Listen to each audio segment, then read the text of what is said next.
Okay, these notes are about heat and heat capacity.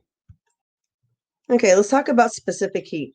Heat is the energy transferred between objects that are at different temperatures. Every substance has its own specific heat. Specific heat of a substance is the amount of heat per unit mass required to raise the temperature of that substance by 1 degree Celsius. Specific heat is measured using a calorimeter. Since every substance has its own specific heat, that value can be used to calculate the amount of heat energy an object or substance requires to raise an object's temperature by a certain amount.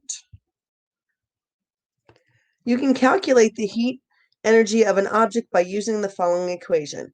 Q equals m delta T C, where Q is the heat energy in joules, m is the mass in grams, delta T is the change in the temperature, degrees Celsius, and C is the specific heat, joule per gram, degrees Celsius. Okay, so for the first example, we need to calculate how much heat is required to change 5 grams of ice to water from 20 degrees Celsius to 25 degrees Celsius. Well, let me put my equation up here. So it's Q equals m delta T C. So Q, which is what we're trying to figure out. Now we got to figure out what is what. So right here, our grams is our mass. So I'm going to write 5 grams here. Now the next one is delta T. So here's our temperature. It went from 20 degrees Celsius to 25. So 25 minus 20 is 5. So our change in temperature is 5 degrees Celsius. And then this right here is our C. So 4.2 joule gram degrees Celsius. Okay. So when we multiply everything, 5 times 5 times 4.2, we get a heat of 105 joules. And that is our answer. Not too difficult. We're basically just plugging in numbers for the letters. Okay, this equation can be rewritten to find the mass of an object, the change in temperature, or the specific heat of that substance. So first, let me rewrite the equation. Q equals m delta T C. So for each one of these, the m, the delta T, and the C, when we solve for that variable, we're going to move the other stuff to the left-hand side, which means we're going to have to put it underneath the Q. So each of these is Q divided by, okay?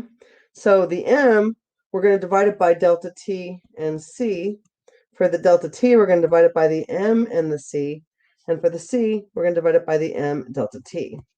So those are 3 different equations that you can use to figure out depending on which one you're given. But you will have to be given the heat for each of these. Okay, so a scientist wants to know if the metal she is testing is iron or zinc. She performs a calorimetry experiment. The unknown metal has a mass of 228 grams. The metal's temperature went from 98 degrees Celsius to 64 degrees Celsius.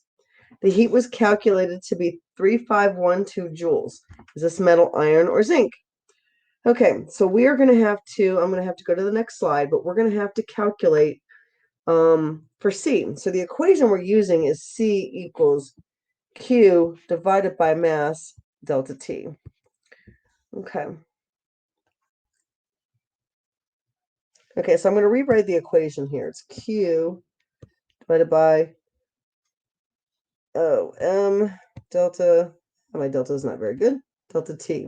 Okay, so C equals, which is what we're trying to calculate.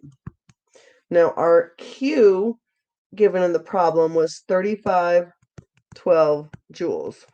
Okay, our mass was 228 grams, and our change in temperature was 98 minus 64, which equals 34. So our change in temperature is 34 degrees Celsius. Now, when we do this calculation, we end up with 0.45 joules per gram degrees Celsius. Now, in the chart, in the thing above it, the specific heat of iron is 0.45 and the specific heat of zinc is 0.39. So it's definitely iron was the metal. And that's pretty much it. It's just a matter of plugging and chugging into the variables to figure out. You just have to figure out which equation that you need to use.